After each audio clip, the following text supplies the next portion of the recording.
nessa manhã nós vamos ouvir a palavra do nosso Deus aqui pregada em Filipenses capítulo 1, do versículo 27 ao versículo de número 30. É o final do capítulo 1 de Filipenses. Filipenses 1, do 27 ao 30.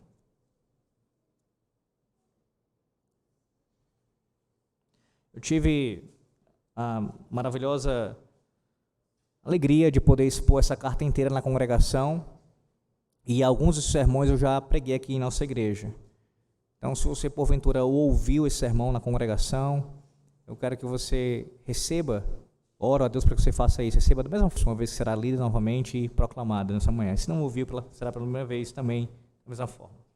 Filipenses 1, do 27 ao 30, assim diz o Senhor nosso Deus. Vivei acima de tudo por modo digno do Evangelho de Cristo, para que, ou indo ver-vos, ou estando ausente, ouça, no tocante a vós outros, que estáis firmes em um só Espírito, como uma só alma, lutando juntos pela fé evangélica, e que em nada estáis intimidados pelos adversários, pois o que é para eles prova evidente de perdição, é para vós outros de salvação, e isto da parte de Deus. Porque vos foi concedida a graça de padecerdes por Cristo, e não somente de crerdes nele, pois tendes o mesmo combate que vistes em mim, e ainda agora ouvis que é o meu. Amém. Meus irmãos, alguns historiadores dizem que o reformador Lutero, quando ele sentia ali a tentação fortemente chegando a ele, ele exclamava diante da tentação: sou batizado, sou batizado. Com certeza, frente às tentações, ele se lembrava de quem ele era e da obra realizada pelo Senhor nosso Deus em sua vida. E quando ele fazia isso, o seu objetivo, além de lembrar quem ele era em Cristo, também era uma advertência para a sua alma, para viver de modo coerente com a sua identidade. Isto é, eu pertenço ao Senhor. O sinal e selo do seu pacto está sobre mim. Eu fui retirado desse mundo, separado por Deus e para Deus, para servi-lo. E o meu batismo aponta para essa realidade. E uma vez que isso aconteceu comigo, além de trazer consolo para minha alma, me lembra quem eu sou e me adverte a viver conforme a vontade do meu Deus. Ou seja, ser consistente com o que ensina, o que significa o batismo.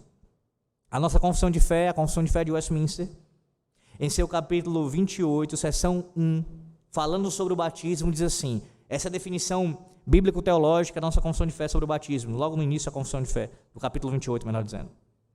O batismo é um sacramento do Novo Testamento, ordenado por Jesus Cristo, não somente para a solene admissão da parte batizada à igreja visível, mas também para ser-lhe um sinal e selo do pacto da graça, de seu enxertamento em Cristo, da regeneração, da remissão dos pecados e de sua entrega a Deus através de Jesus Cristo para andar em novidade de vida.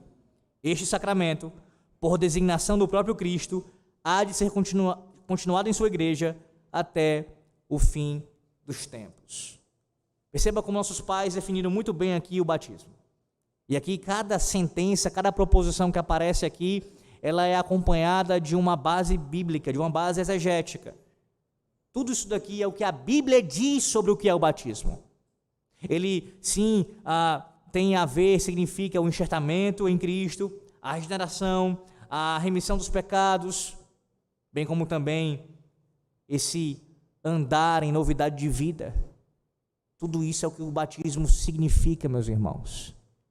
E uma vez que alguém é batizado, alguém recebeu o batismo, tal pessoa deve viver de modo coerente. Colocando de outra forma, você é um cristão? Você professa a fé cristã? Você diz estar em Cristo?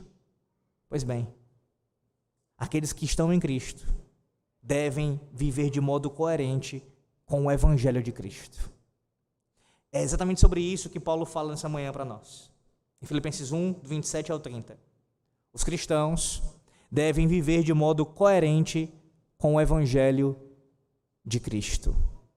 Você e eu, nós devemos viver de modo coerente com o Evangelho de Cristo. Você não pode professar uma coisa e viver de outro modo. Você não pode, tendo recebido o batismo, uma nova vida, viver como se estivesse na antiga vida. Porque aqueles que conhecem ao Senhor, que conheceram de fato o Redentor, precisam viver de modo coerente com o seu Evangelho. Observe o texto mais uma vez, versículo 27, o texto dividido aqui em duas partes, e eu quero que você atente-se aqui por partes, mesmo com cuidado, com cautela, sem a gente se precipitar. No versículo 27, nós temos o apóstolo Paulo ensinando aqui que nós estamos unidos em torno da verdade.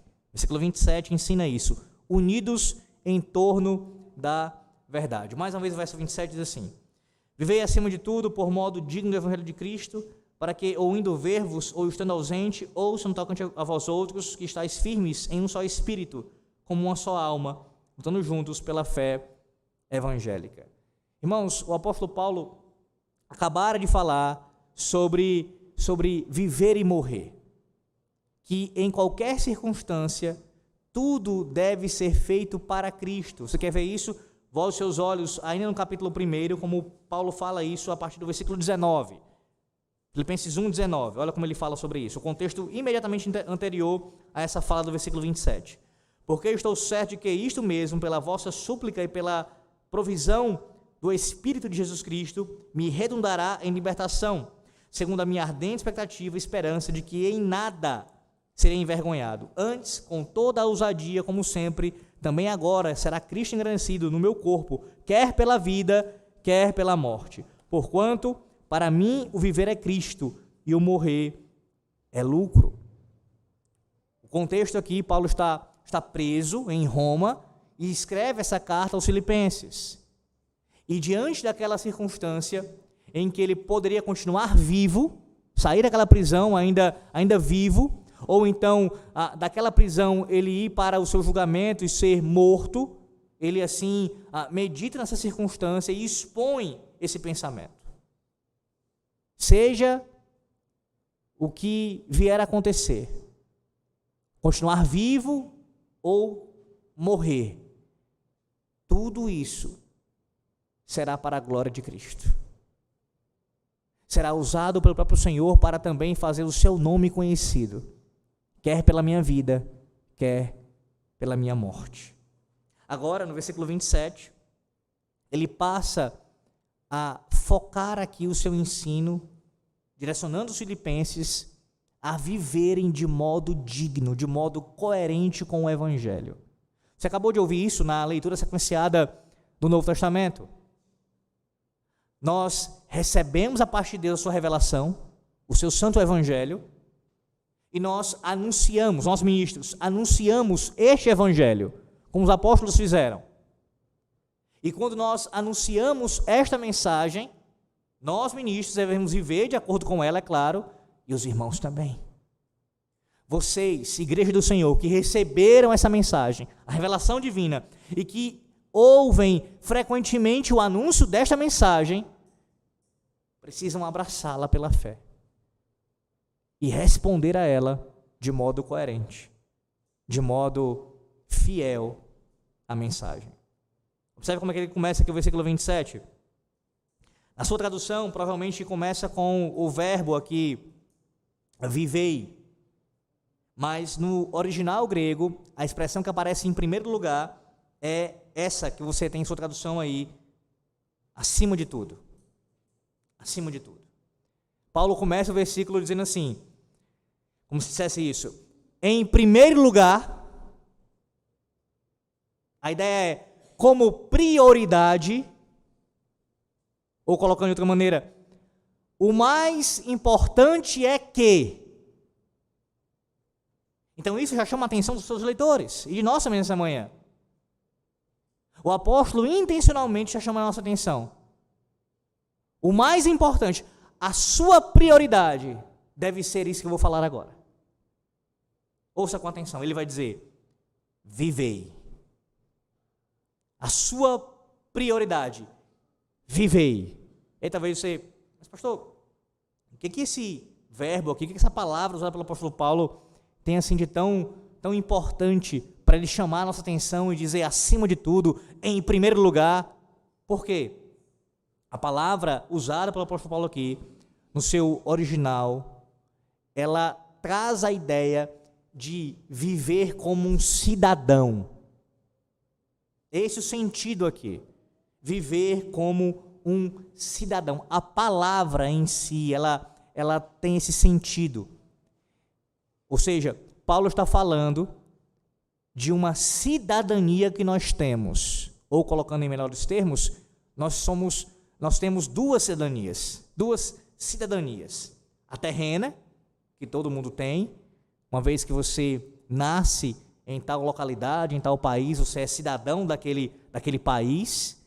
Mas aqueles que experimentaram o evangelho, aqueles que nasceram do alto, têm uma segunda cidadania, a cidadania celeste. Então Paulo está chamando a nossa atenção, meus irmãos, para que nós sejamos lembrados de que somos cidadãos de duas pátrias, simultaneamente. Você não tem somente deveres, responsabilidades para com a sua pátria aqui na terra. Antes de tudo, acima de tudo, em primeiro lugar, você tem responsabilidades e deveres para com a sua pátria celestial. Sabe como quando você coloca isso na ordem correta, como a palavra de Deus nos ordena, a gente tem uma cosmovisão mudada com relação à realidade? Porque em nossos dias, por vezes, a ênfase está em nossa cidadania terrestre ou terrena. E a Bíblia, em momento algum, ela nega essa responsabilidade. Que nós, como cidadãos, devemos nos importar sim com o nosso país, com o nosso estado, com a nossa terra. Orar, trabalhar, servir. Tudo isso está presente, a palavra de Deus ordena isso. Contudo, meus irmãos, a prioridade é a pátria dos céus. E é esta cidadania celestial que deve reger a minha cidadania terrena. E não o contrário. Eu tomo decisões, eu caminho aqui na minha vida terrena com base nos princípios da pátria dos céus. E não o contrário. Logo, exercer sua cidadania de modo digno do Evangelho de Cristo significa, meus irmãos, conduzi-la em harmonia com as responsabilidades que este Evangelho, que esta mensagem impõe e com as bênçãos que ele traz. Veja, as duas coisas presentes. Uma vez que você recebeu o Evangelho, a mensagem anunciada, e você agora é um cidadão dos céus, você tem as responsabilidades que o Evangelho impõe e, ao mesmo tempo, também as bênçãos que ele traz. A mensagem que você creu e assim você abraçou em sua vida, ela traz também responsabilidades. Paulo cita aqui o Evangelho explicitamente, por modo digno do Evangelho de Cristo. Por vezes as pessoas costumam pensar no Evangelho, na mensagem, somente aqui meditando nas bênçãos, os benefícios do Evangelho de Cristo. E sem dúvida, a ênfase do Evangelho está nisso, irmãos, quanto ao que Cristo fez por nós. Esta é a mensagem do Evangelho.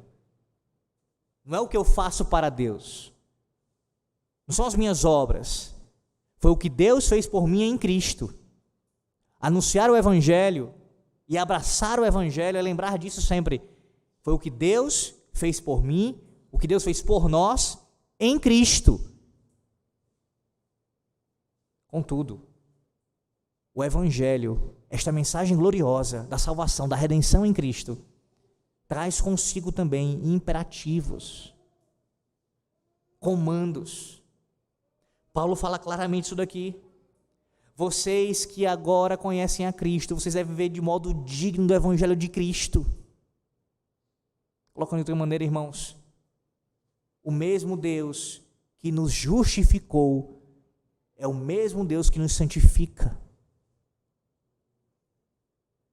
O mesmo Evangelho, a obra de Cristo consumada, que nos garante perdão de pecados, que nos garante estarmos afastados da ira de Deus, de não irmos para a condenação eterna, que nos justificou para sempre, nos cobriu com sua justiça, é o mesmo Evangelho que anuncia também santidade, temor, obediência, resposta de fidelidade ao nosso Deus.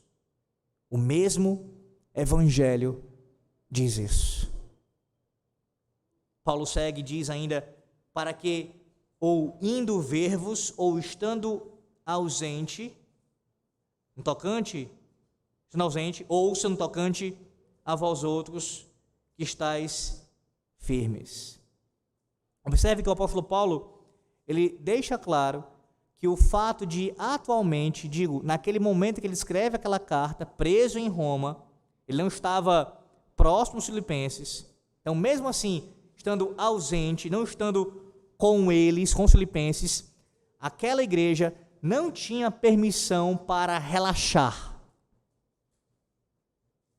para abaixar o padrão de Cristo, para andar num grau menor do que o Evangelho exige.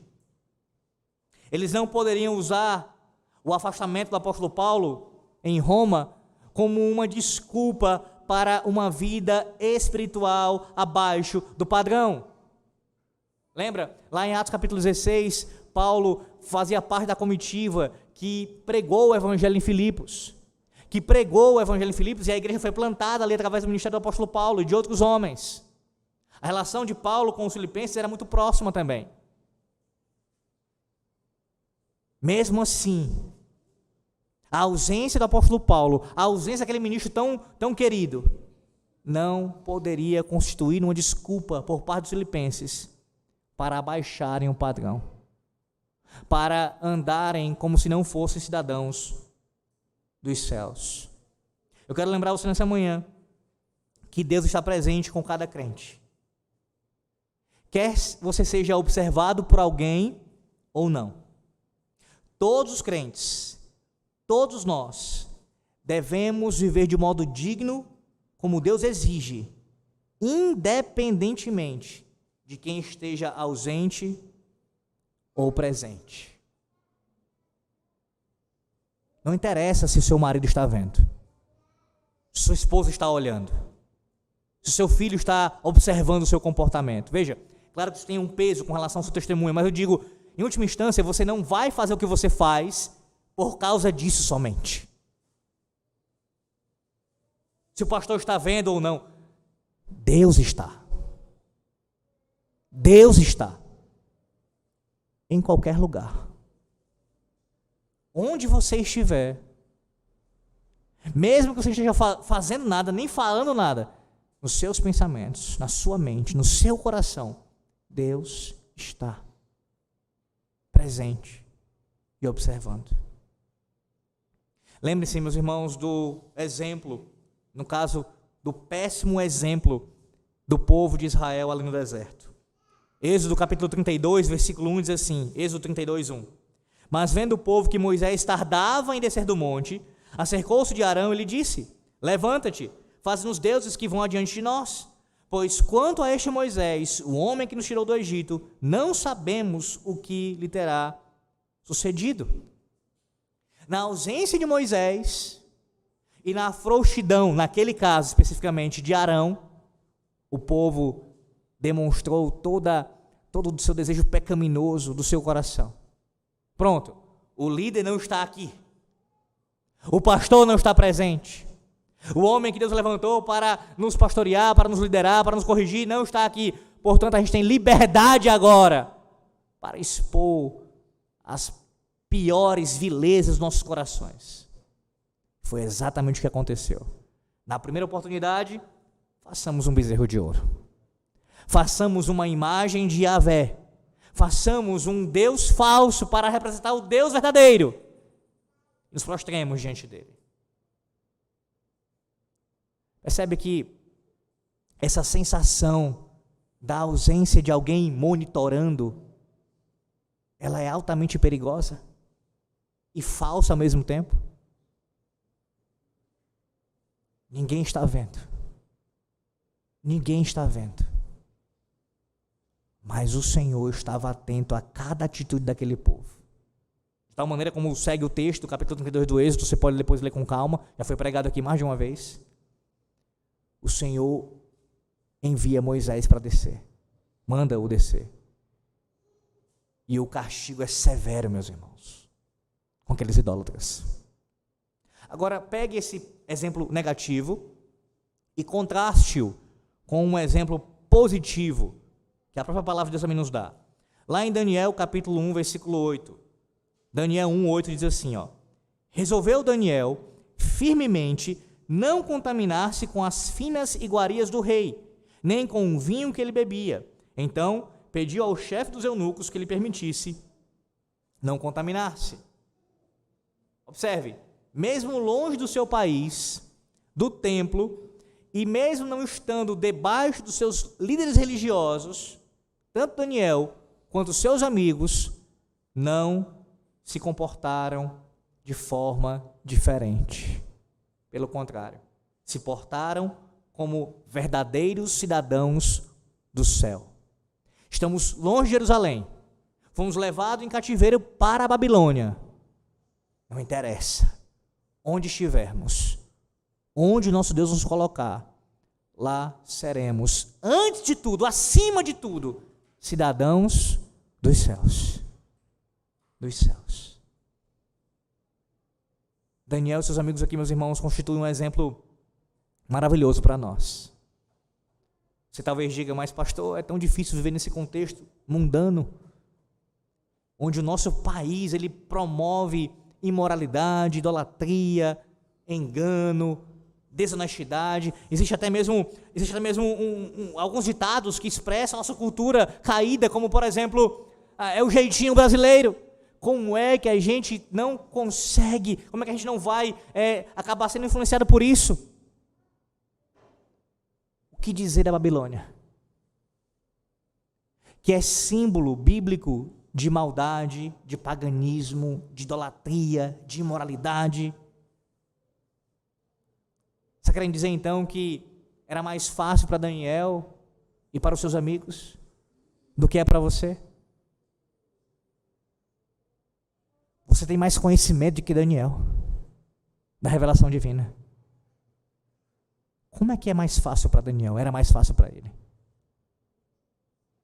Sabemos exatamente que não é fácil para nenhum de nós, porque se fôssemos deixados à nossa própria vontade, seríamos triturados por esse mundo. É o poder de Deus, a sua graça, que nos mantém firmes, fiéis, como cidadãos dos céus. Então é Deus que nos preserva, sem dúvida. Mas tal desculpa não passa de desculpa esfarrapada, irmãos. Dizermos que Daniel e aqueles homens tinham maior condição do que nós. Se formos comparar, temos muito mais conhecimento e condição de nos mantermos firmes em meio às tentações do mundo, nosso país, de tudo isso. Veja que Paulo diz ainda, para que ou indo ver-vos ou estando ausente, como ele disse, ouçam tocante a vós outros, que estáis firmes. Interessante porque essa expressão que ele usa aqui, essa expressão de permanecer firme, ela significa ficar imóvel, numa posição fixa. Essa é a ideia. A ideia é não ser empurrado ou movido por outra força, mas ficar ancorado em um só lugar. É um termo militar, meus irmãos, que se aplica a um soldado mantendo sua posição na frente de batalha. Se tal soldado ele abandona o seu posto, o que acontece? O inimigo pode e certamente conseguirá ter vantagem, assegurar alguma vantagem. Paulo expressa aqui: vocês, filipenses, e a palavra de Deus nos lembra nessa manhã, nós, crentes em Cristo Jesus, precisamos permanecer firmes, como um soldado que não abandona o seu posto. Você tem essa imagem na mente agora? Tenha isso por um momento. Um soldado no seu posto, sendo ali fiel ao seu comandante. Significa dizer que tal soldado não vai morrer? Que tal soldado, ele ficando ali, está garantido que ele vai ser protegido sempre, que ele não vai sofrer nenhum tipo de dificuldade? É o contrário, não é? Permanecer firme com o inimigo avançando. Permanecer firme sob risco de morte. Permanecer firme mesmo que a vida seja ceifada. Permanece firme, imóvel, numa mesma posição. Em Cristo. Em Cristo.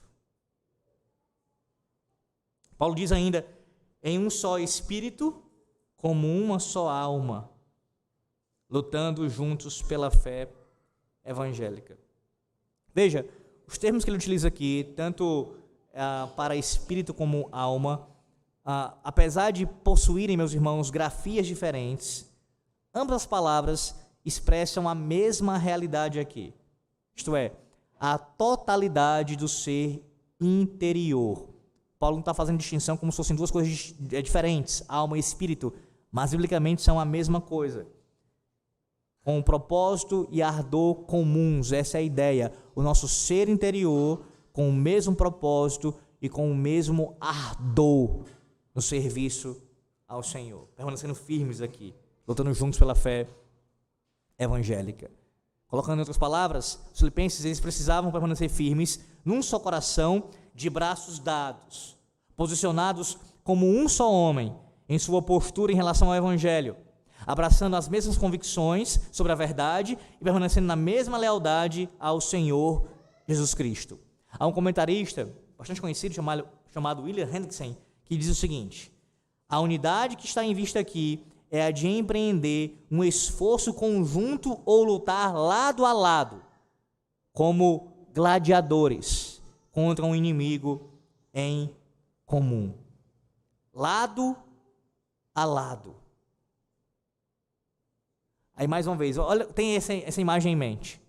Não é um soldado isolado no seu posto, mas um grande exército. A Igreja de Cristo, firme, imóvel. Entenda a ilustração aqui. Não é que a gente não anda, não caminha no viver para Cristo. Mas nesse momento Paulo está ensinando um ponto específico aqui, que é: à medida em que o inimigo avança, que os adversários se levantam contra a Igreja de Cristo, nós permanecemos firmes no Senhor. E é lado a lado, é os braços entrelaçados uns aos outros, juntos. Ele diz, lutando juntos. A raiz, a palavra traduzida por lutando aqui, irmãos, ela deu origem, a raiz da palavra, as palavras atleta e atlético. A ideia é de alguém dando o seu máximo numa competição atlética. Os filipenses deveriam competir em conjunto por seu testemunho de Cristo diante da grande oposição, o mundo, o diabo e a carne. E fé evangélica aqui, citada pelo apóstolo Paulo, ou pela fé do evangelho, é uma referência, irmãos, à fé objetiva. Como assim, pastor? É a sã doutrina, o ensino dos apóstolos, a fé que foi entregue, como Judas escreve, Judas, lá na sua epístola, de uma vez por todas, aos santos. Então, a fé aqui mencionada é o conjunto de doutrinas, é a sã doutrina.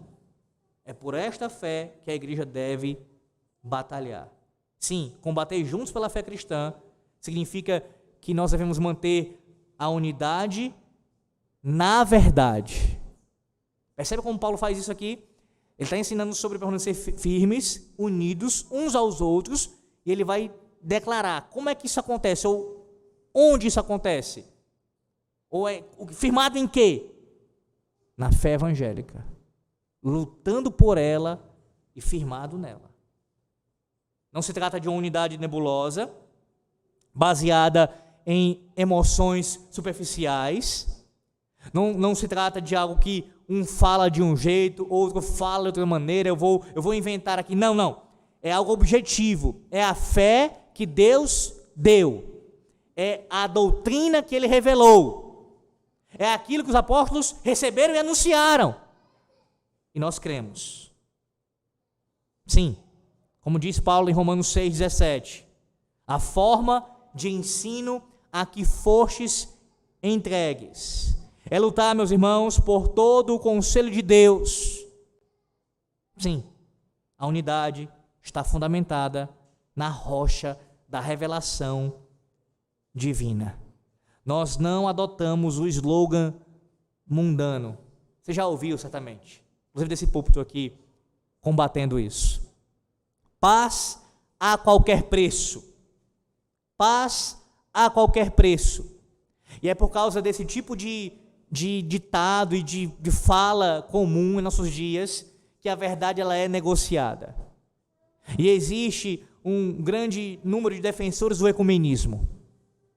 Às vezes de maneira mais aberta, mais explícita, em outros momentos de forma mais velada. Mas a mesma ideia está por trás, dando fundamento para esse tipo de ensino. Qual? O que importa é a paz. O que importa é andarmos juntos. O que importa é caminharmos de braços dados. Não interessa se você crê em uma coisa, o outro crê de outra maneira, se aquele outro já está negando o que você crê, não interessa. O que importa realmente é estar unidos, é a comunhão. Comunhão esta que se revela falsa, mentirosa e é rejeitada pelo Senhor nosso Deus. Em momento algum na sua palavra, o Senhor dá espaço aqui para um tipo de unidade à parte da verdade. Tal unidade assim defendida, irmãos, é contrária à palavra de Deus. Explicitamente Paulo diz que o permanecer firmes, estar juntos, envolve pela fé evangélica, pela sã doutrina. Logo, quem não está neste exército está contra ele. Quem não está unido dessa maneira está contra ele. O que nós seguimos é o que Paulo ensina em Efésios 4,15. A verdade em amor. A verdade em amor. Nunca devemos dissociar essas duas realidades. Paz, unidade, sim, mas a verdade. Na verdade. Pela palavra de Deus, eu exorto você nessa manhã quanto a isso. Não negocie jamais a verdade com esse pretexto mundano. Não negocie. Sempre defenda a verdade em amor, proclame em amor, mas nunca negocie o que você crê, à luz da palavra de Deus, com o pretexto de que você vai manter a unidade. Ou você esqueceu do que o próprio Senhor, o Salvador, disse, que Ele veio trazer a espada. Isso significa dizer, irmãos, que existem momentos que por causa da verdade eu não posso andar com um familiar meu. Você consegue entender isso? Por causa da verdade, eu não posso andar com um familiar meu que eu amo, mas eu não posso andar com ele. Se ele estiver defendendo uma coisa que vai contra a fé evangélica, eu preciso adverti-lo, chamá-lo ao arrependimento, e se ele não se voltar, eu não posso compartilhar com ele naquilo. Eu não posso. Sob o pretexto de que eu amo, que eu quero viver em paz com essa pessoa, que eu preciso manter uma unidade familiar, qual é o custo? Interessante, não é? Como você está disposto a sacrificar a verdade, está disposto a sacrificar a sã doutrina, a fé evangélica, mas você não quer sacrificar a sua amizade, ou o seu carinho, enfim, a sua relação ali com tal pessoa. É inevitável, irmãos. Você vai ter que fazer uma escolha. A quem você vai agradar? A quem você deseja agradar? Ao Senhor seu Deus, o nosso Deus, a Cristo, ou àquela pessoa, aquele indivíduo? Eu não estou falando aqui de circunstâncias que não são pecaminosas e que você mesmo discordando pontualmente de uma coisa ou outra, por questões de gosto, por exemplo, você não possa aceitar uma certa situação e ali se participar daquilo. Eu estou falando de algo que vai contra essa doutrina, que vai contra o que Cristo ordena. Pode ser o seu pai ou a sua mãe, pode ser o seu filho ou a sua filha. Você precisa permanecer firme em Cristo, como alguém que está imóvel, que não vai voltar atrás, que não vai se moldar, por conta de sua cidadania celestial. É uma vergonha para nós, meus irmãos, nós lermos a respeito do testemunho de tantos homens, mulheres e crianças na história da igreja que deram a sua vida, sacrificaram por causa da verdade. E a gente negocia por tão pouco. Não que seja lícito negociar por muito, mas veja a gravidade da nossa situação, o quão mais sério é. A gente negocia por tão pouco. Como Esaú. Por um prato de lentilhas eu troco a minha primogenitura. Por um prato de lentilhas eu negocio a minha cidadania celestial. Talvez o prato de lentilhas seja o seu cargo na empresa onde você trabalha, a posição que você ocupa no meio da sua família, seja o que for. É insignificante comparado à fé evangélica, à sã doutrina.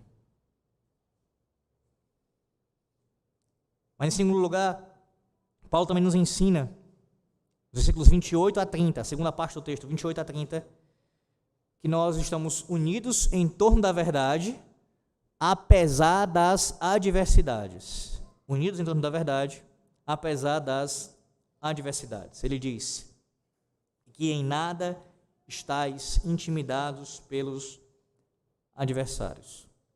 Observe como toda essa perícope aqui, ela é recheada, irmãos, de termos atléticos e militares. Firmeza, lutando, adversários, combate. Não apenas aqui, mas em outros lugares também, Paulo ele expressa esses conceitos, essas ideias aqui que traz essa lembrança tanto de luta como também de corrida, né, de algo atlético. A palavra que ele utiliza aqui no versículo 28, que em nada estáis intimidados, a ideia, irmãos, é de ficar amedrontados ou então assustados. Paulo ensina que os filipenses não deveriam ficar amedrontados, e aí tem essa imagem em sua mente, como um cavalo tímido, que se espanta à vista de um objeto inesperado. Você já deve ter visto isso, não pessoalmente, mas também na televisão, quando algum objeto inesperado aparece na frente do cavalo e se assusta e dá aquela parada e se levanta assim. Isso não quer dizer que Paulo, ele necessariamente tinha em mente aqui uma corrida de cavalos. Não. Até porque a palavra ela não se aplica somente a animais, mas também a pessoas. Mas a imagem aqui ilustra bem a ideia. Você tem isso em mente. Os filipenses e você, crente, não deve ficar como um cavalo amedrontado diante de um objeto inesperado. Não podemos fazer assim. Todos os discípulos de Cristo não devem ficar atemorizados. Por quais razões? Vamos lá, eu quero lembrar você isso. As promessas do Senhor. João 15:19. João 15:19. Pode abrir lá. João 15:19, sem desmarcar Filipenses 1, 27 a 30, né? Sem desmarcar esse texto, João 15:19.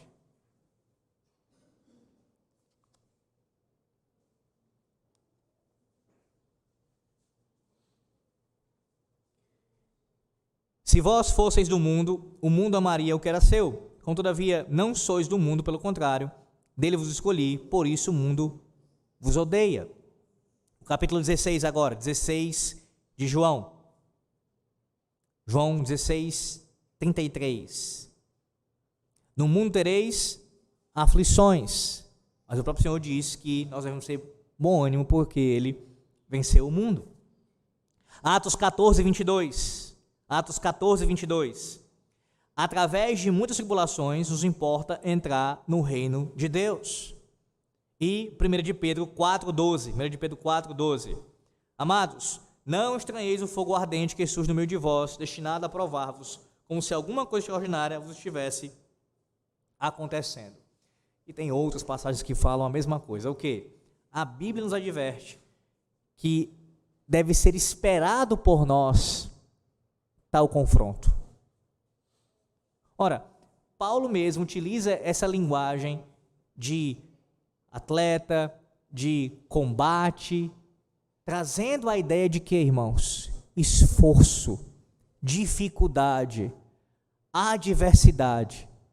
A vida cristã autêntica é marcada por isso. Esforço, luta. E nós não podemos olhar para isso como quem está surpreso. Eu não sabia que isso ia acontecer. Então você não leu a revelação. Você não meditou nela.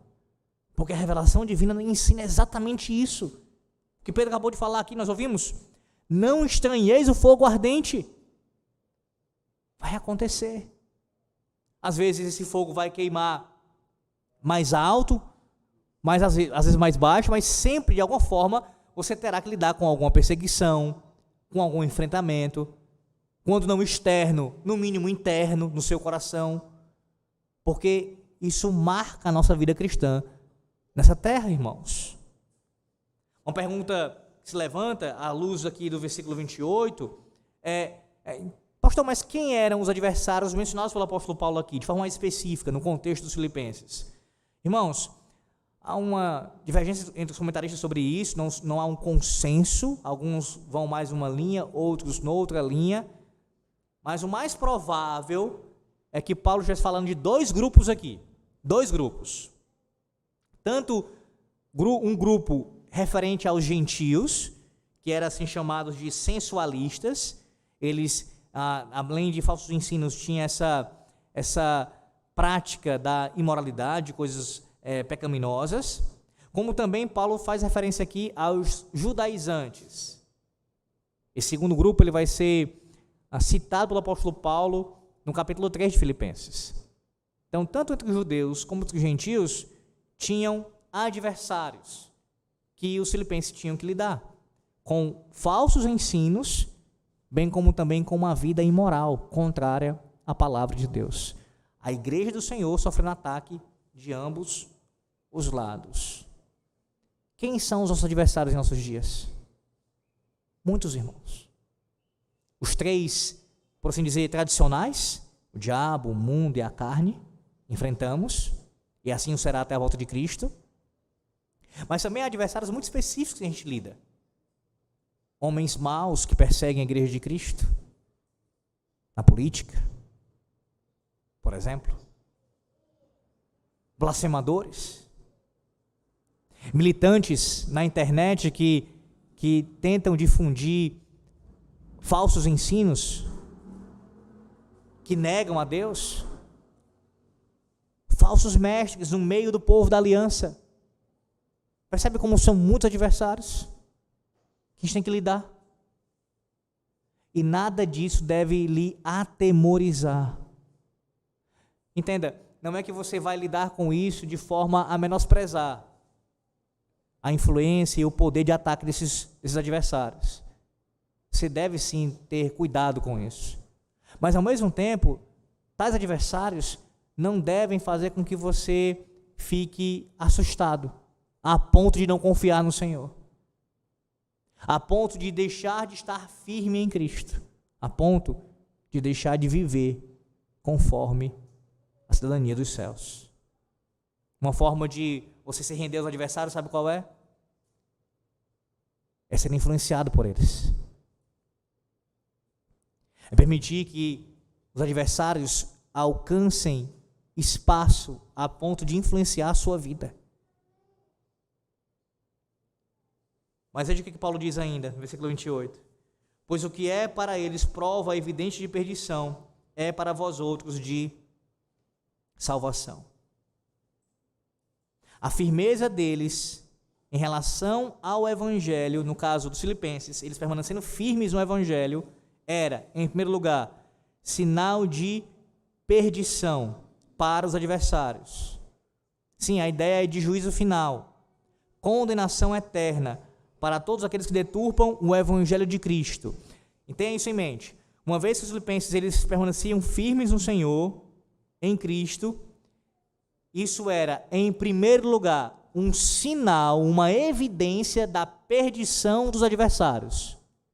E em segundo lugar, um sinal de salvação, ou seja, um sinal confirmatório de que eles estavam genuinamente convertidos, ou que eles eram convertidos a Cristo. As duas coisas. Pastor, não entendi ainda.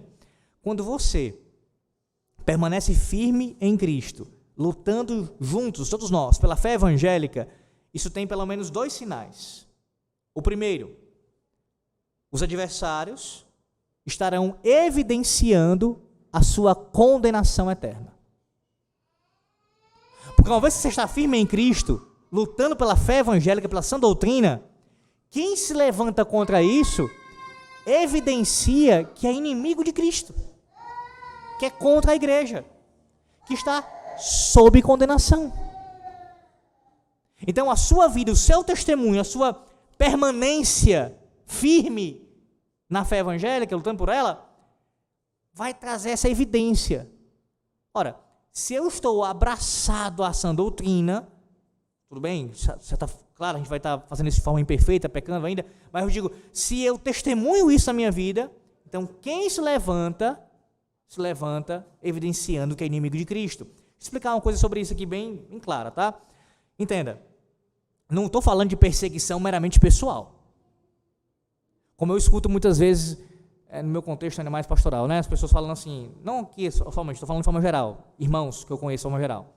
Às vezes a pessoa vem relatar para você uma dificuldade que ela está passando, e ela compara uma perseguição pessoal que ela esteja sofrendo, algum tipo de conversa, ou algum tipo de, de fala contra ela, e ela coloca isso na mesma categoria de ser perseguido por amor a Cristo. Por favor. Eu não estou diminuindo o problema, estou dizendo que não possa ter um problema quanto a isso e não tem que ser resolvido. O que eu estou dizendo é que você precisa entender que o texto está falando de uma perseguição específica, de adversários que se levantam contra Cristo, contra a fé evangélica, e que se você estiver lutando pela fé evangélica, vai ser alvo desses adversários. E uma vez que nesse contexto isso acontece, então você, no caso é instrumento de Deus, para evidenciar que eles são inimigos do Senhor, e estão sob condenação. É nesse sentido. Tem que entender o texto. Ao mesmo tempo, você permanecendo no Senhor, lutando pela fé evangélica, isso também é um sinal da salvação. Deixa eu colocar isso de outra maneira, para ficar mais claro ainda. A falta de opressão espiritual pode sim indicar falta de conversão. Alguém convertido, necessariamente, ao longo da vida, tem momentos de paz e tudo, mas ao longo da vida cristã, ele passará por enfrentamentos espirituais. Necessariamente. Então, se você nunca enfrenta, é uma ausência completa de combate, de adversários, por causa da fé evangélica, não por causa do que você gosta, do que você faz, estou falando da sua fé, ou no caso da fé evangélica, essa doutrina, a fé que você abraça, isso é um indicativo fortíssimo de que você não está lutando pelo exército de Cristo. Da mesma forma, falta de resiliência na verdade enviaria sinais contraditórios ao mundo. Se você não permanece firme na verdade, resistindo ali, sendo resiliente, isso vai comunicar ao mundo não um sinal de salvação, mas de hipocrisia. Você não está em Cristo, então, se você não persevera. Em outras palavras, permanecer firme na unidade da fé é um sinal da autenticidade da sua salvação. Pastor, como é que eu sei que eu fui salvo por Cristo? Uma evidência disso: permanecer firme na fé evangélica. Quem nos sustenta? O nosso Deus, pelo seu poder, pela sua graça. Quando você permanece firme, você evidencia que foi salvo. Não é à toa que a Bíblia alerta sobre o perigo da inconstância. Inconstante. Há pessoas que são caracterizadas pela inconstância. E alguém ser inconstante em alguns aspectos da vida traz prejuízo, sem dúvida.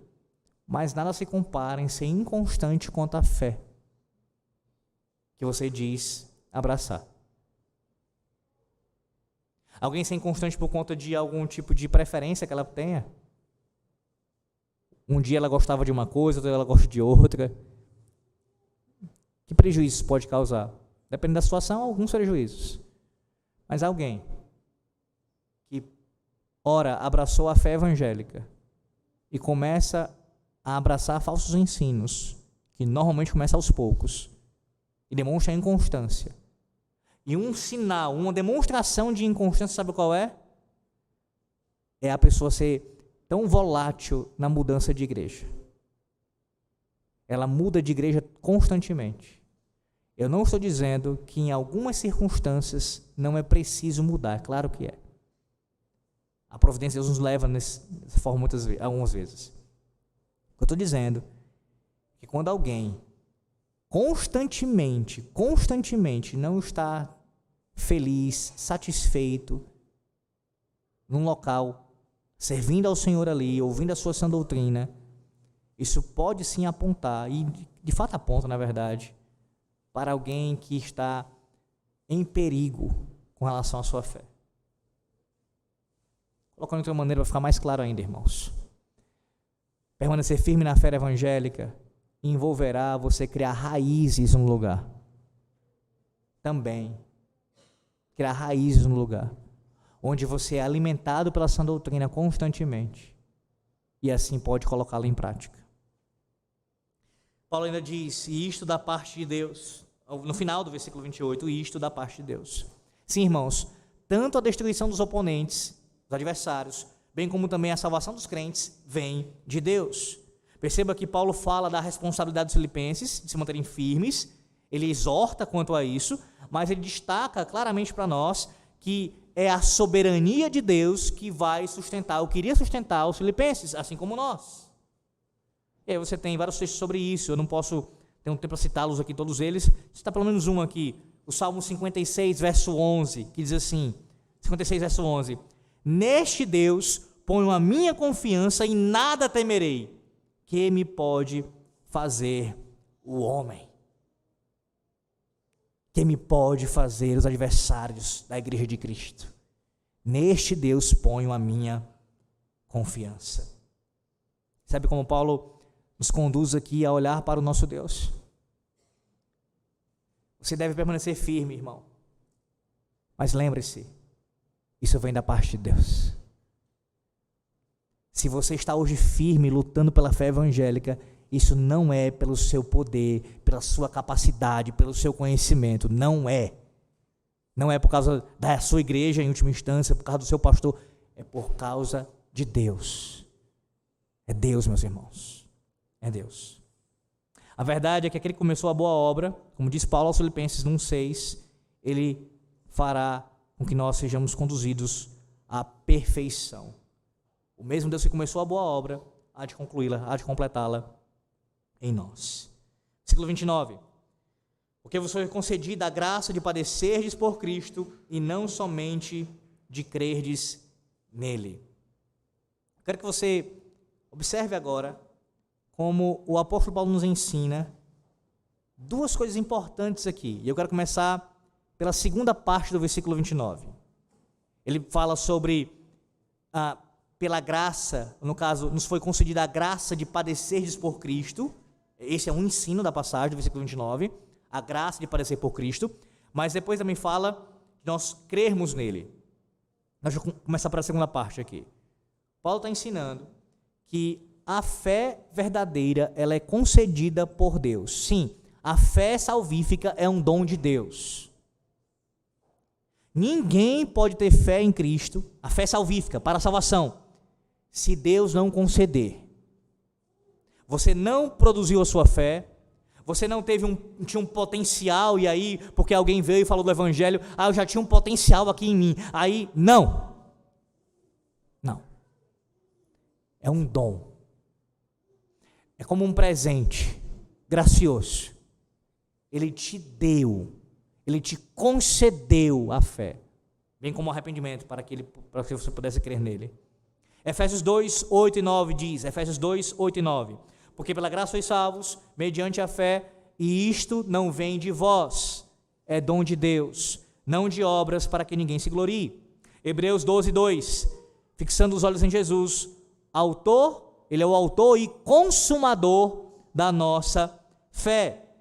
Atos 3,16, pela fé em o nome de Jesus, é que esse mesmo nome fortaleceu a este homem, que agora vedes e reconheceis. Sim, a fé que vem por meio de Jesus deu a este saúde perfeita na presença de todos vós.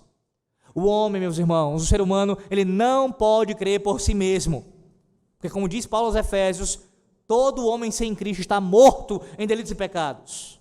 Apenas Deus pode conceder-lhe a fé salvadora.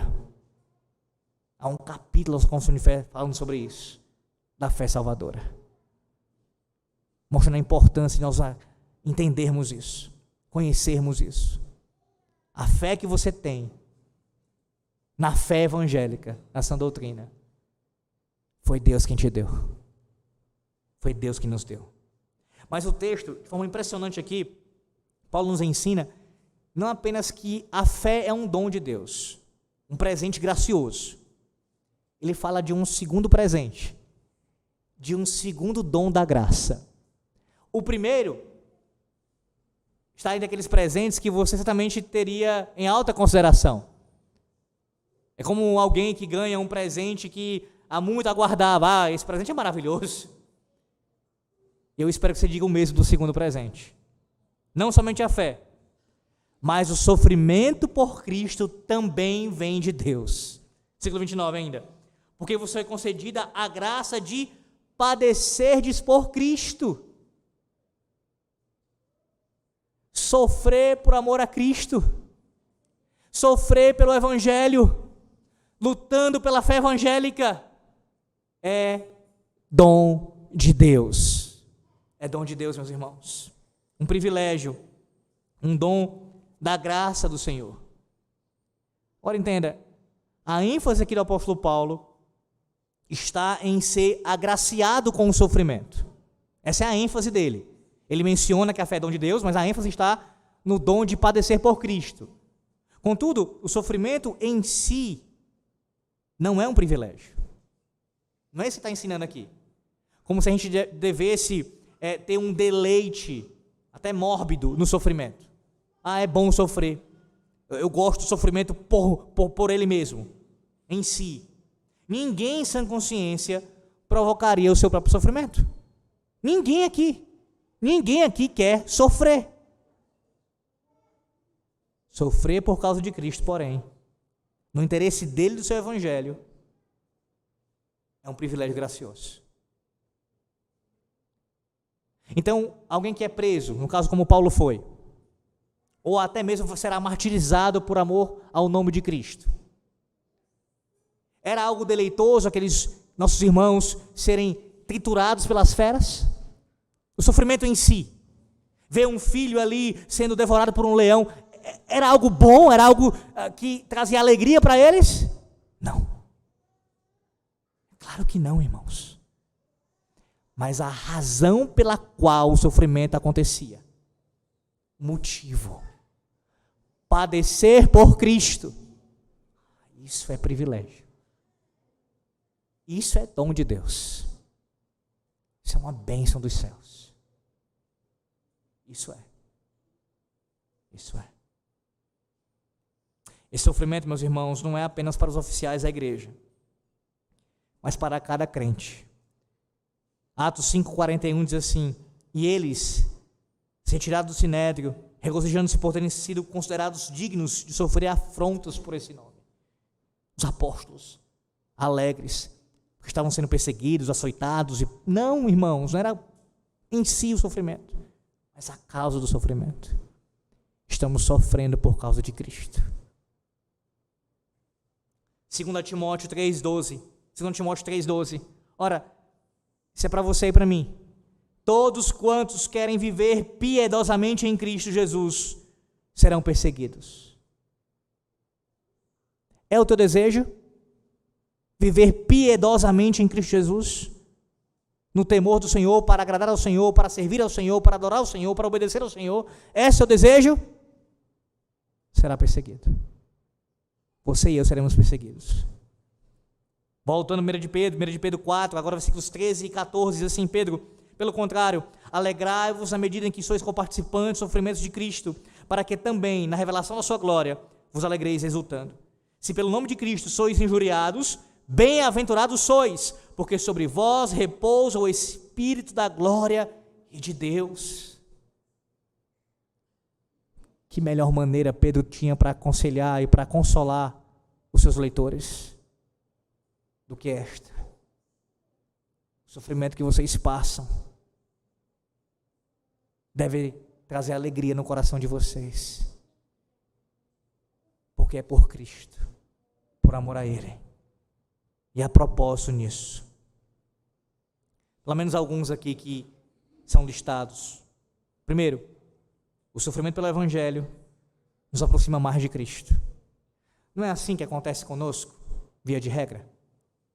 Todo dia a gente tem que orar ao Senhor, não apenas dando graças pela refeição, mas um momento devocional de oração. Mas pense no momento em que você vai orar mais, normalmente, é quando você é perseguido por amor a Cristo. Pense no momento em que você vai buscar mais a face de Cristo, quando você sofre por amor a Ele. Então o sofrimento na providência de Deus nos conduz a ficarmos mais próximos dos pés do Redentor. Segundo, gera confiança, ou no caso, gera a segurança da salvação. Não é um sinal de salvação? Se eu estou lutando pela fé evangélica, permanecendo firme e sofrendo afrontas dos adversários, isso é um sinal de salvação. Então isso vai dar ainda maior segurança da minha salvação. Entenda, não é que a nossa salvação depende disso, não depende. Mas é uma evidência, é um sinal dela. E uma vez que eu recebo tal sinal, a minha segurança de salvação aumenta. Em terceiro lugar, a confiança de que seremos galardoados no porvir. Ora, se eu sofro por Cristo, por amor a Ele, certamente Deus me recompensará. Quarto, serve como um testemunho para os incrédulos e, ao mesmo tempo, um encorajamento para nossos irmãos na fé. Os incrédulos recebem um testemunho, nossa fidelidade a Cristo, e os irmãos são encorajados. Os filipenses estavam sendo encorajados pelo apóstolo Paulo, irmãos, pelo simples fato de Paulo estar preso e permanecer firme, não negar a fé e continuar caminhando segundo a sua cidadania celestial. Tenha isso em mente. Quando você sofrer por amor a Cristo, o Senhor está te usando. Uma vez que você permaneça firme, você é instrumento de Deus para que um outro irmão ao seu lado, talvez até longe de você, olhe para a sua vida e tenha a sua fé fortalecida. Ele é encorajado pelo seu testemunho. Você Você não quer participar disso? E em quinto lugar, nos conduz, ou no caso, conduz à frustração do diabo e à glorificação de Deus. Quando permanecemos firmes, o diabo, Satanás, é frustrado. Quais são seus desígnios? Destruir, arruinar, acabar com a comunhão, com a unidade, com a verdade. Então, se o sofrimento vem, os adversários se levantam e eu estou firme no Senhor, ele é frustrado. E o mais importante, Deus é glorificado. Deus é glorificado no meu sofrimento. Por último, versículo 30, e aqui nós concluímos. Pois tendes o mesmo combate que vistes em mim, e ainda agora ouvis que é o meu. A palavra combate aqui, irmãos, ela é a palavra de onde se origina a nossa palavra agonia. A palavra no original grego é a palavra agon. E dessa palavra se origina a palavra agonia. Esse termo designava o doloroso esforço dos atletas na arena do estádio, onde ali aconteciam as competições. Os corredores, lutadores e demais competidores se esforçavam até o limite da sua resistência, muitas vezes até ficarem com falta de ar e cheios de manchas roxas. Posteriormente, a palavra passou a ser aplicada à maratona, passando em seguida a ser identificada com o próprio estádio de atletismo, onde os jogos eram realizados, como os de Roma e os arredores de Corinto. Era também em estádios, como eu já citei aqui, que os cristãos, estádios como esse, e os cristãos eram jogados aos leões. Olha a palavra que Paulo está usando aqui propositadamente. A palavra agon, que acabou posteriormente sendo usada para se referir ao próprio estádio onde os cristãos eram jogados, lançados aos leões. Paulo não está falando de um sofrimento que é breve ou superficial, mas de uma profunda agonia. Você precisa ter isso em mente. Perseguição por causa de Cristo, padecer por Cristo, esse dom, envolverá, em alguns momentos, uma profunda agonia. Uma profunda agonia. Que vistes em mim, ainda agora ouvis que é o meu. O apóstolo Paulo, primeiramente, se refere ao seu sofrimento em Filipos, lá em Atos 16, mas também ele se refere ao sofrimento que ele estava enfrentando agora, as cadeias. Ele, que vistes em mim, ou seja, Atos 16, quando eu estive em Filipos, vocês viram isso quando eu estive entre vocês, e agora vocês ouvem o meu sofrimento, ouvem falar dele. Agora eu estou preso aqui em Roma. Perceba o tom pastoral de Paulo. Paulo cita isso com o objetivo de se identificar com os filipenses. Não é Paulo, como algumas pessoas fazem, não é? Talvez você faça isso. Sabe aquela pessoa que ela tem o desejo de sempre contar a pior situação, não é? Você chega falando um problema, ela fala 2, 3, 4, 5. Não é essa a ideia aqui. Paulo não está falando, o meu que é maior, eu é que sofro. Ele está citando o seu exemplo de sofrimento em Filipos e agora em Roma, se identificando com os filipenses, mostrando um coração pastoral eterno aqui. Nós temos os mesmos inimigos. Nós lutamos pela mesma causa. Nós servimos e padecemos pelo mesmo Salvador. Isso traz a igreja de Cristo, a igreja de Filipos ali, e vocês aqui, todos nós, consolo. Diante de toda essa dificuldade, Paulo se mantinha otimista, irmãos, confiante no Deus soberano. Ele não arreda aqui, ele não sai da sua posição, permanece firme. Quero lembrar você que enfrenta lutas por causa de Cristo e padece por amor a Ele. A pior agonia que você passar, no fundo da sua alma, não pode ser comparada à agonia do Salvador. Pior sofrimento, muito maior sofrimento e agonia, enfrentou o nosso Redentor, meus irmãos. Exatamente para nos salvar. Se você hoje e eu temos o privilégio de padecer por Cristo, é porque Ele padeceu por nós. Se hoje podemos viver de modo digno do Evangelho de Cristo, é porque Ele viveu dignamente, em obediência ao seu Pai, em nosso lugar. Se você pode ser tratado por Deus como instrumento da sua graça, para evidenciar até mesmo na sua morte, fidelidade a Cristo, permanência na fé evangélica, é porque Cristo morreu em seu lugar. Nada daqui desse texto, ou melhor dizendo, o texto como um todo não aponta aqui principalmente para nós, irmãos. Claro que fala da igreja, fala para a igreja, mas como todo texto da palavra de Deus, o seu centro é Cristo, o nosso Redentor. Portanto, só é possível viver de modo digno do Evangelho de Cristo, porque Cristo viveu em obediência perfeita ao seu Pai.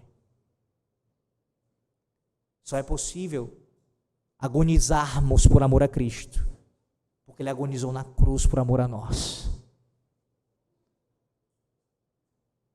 Você abraça tal privilégio? Recebe como um presente maravilhoso, assim como a fé que você recebeu? Concluindo, a mesma confissão de fé, a nossa confissão de fé, diz no seu capítulo 28, na seção 4, ouça com atenção: a eficácia do batismo não está limitada ao momento em que é administrado. Todavia, pelo correto uso desta ordenança, a graça não é somente oferecida, e sim realmente exibida e conferida pelo Espírito Santo àqueles, sejam infantes ou já crescidos, a quem a graça pertence, de acordo com o bem-querer da própria vontade de Deus em seu devido tempo. Como eu amo essa expressão confessional. Não está limitada ao momento em que é administrado. Que precisão teológica. Eu não entendi. Você pode ter sido batizado na infância ou na velhice. A eficácia do batismo não está limitada ao momento em que é administrado. Deixa eu colocar de uma forma mais clara.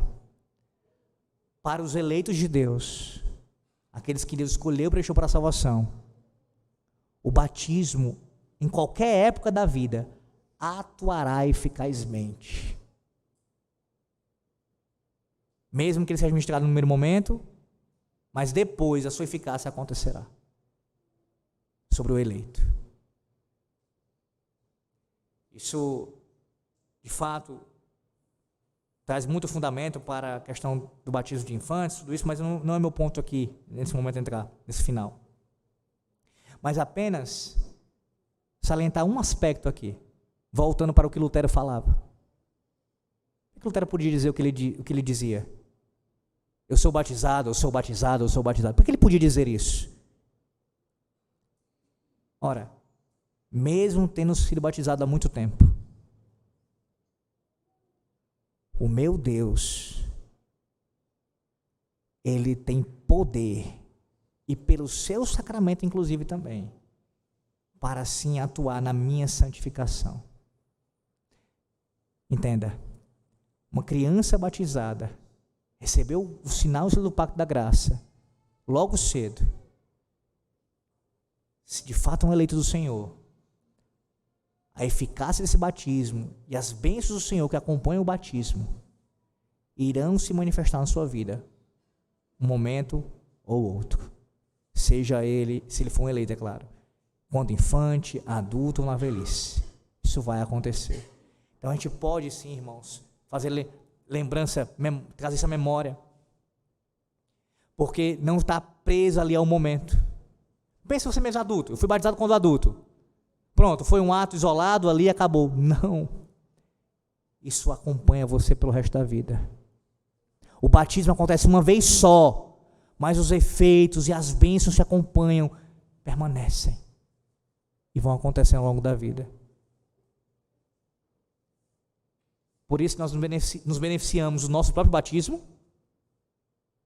depois que ele aconteceu, e também quando nós testemunhamos outros sendo batizados na igreja de Cristo. Deus renovando a sua aliança com o seu povo e abençoando o seu povo. E do que somos lembrados no batismo? Também o modo digno de viver o Evangelho de Cristo. Eu fui separado, eu fui purificado, eu pertenço ao meu Deus agora. Então, como diz Paulo aos Filipenses, vivamos de modo digno do Evangelho de Cristo. Amém. Oremos. Louvado seja o teu santo nome, ó Deus, por tua palavra, por falar conosco e nos ensinar, por nos lembrar do modo digno de viver conforme o Evangelho de Cristo. Rogo ao Senhor perdão pelos nossos pecados e te peço, ó Deus, que assim nos conduza a sermos fiéis a Cristo e descansarmos no Redentor. Oramos em nome do Senhor Jesus Cristo. Amém.